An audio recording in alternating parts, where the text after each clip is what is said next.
Son, where'd you find this? I can pull up in that Tudo.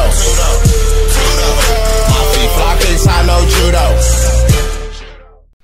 अस्सलाम वालेकुम to everyone. उम्मीद करता हूँ आप सब खैरियत से होंगे। आज की वीडियो स्ट्रेस के हवाले से है। मेरे कुछ फ्रेंड ने मुझे रिक्वेस्ट की कि आप स्ट्रेस के हवाले से भी कोई वीडियो अपलोड करें। तो गाइज़, अगर आपके बर्ड स्ट्रेस में हों तो ये एक मेडिसिन है जो कि मैं यूज़ करता हूँ, बड़ा अच्छा रिज़ल्ट मैंने पाया है।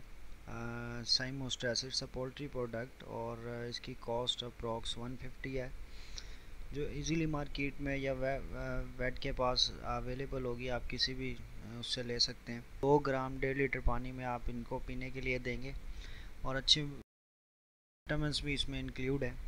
अगर आपके बर्ड स्ट्रेस में हो तो एक शॉवर लें और उसमें थोड़ा सा पानी डाल के इन पे 2 से 3 टाइम शॉवर भी कर दिया करें पानी का।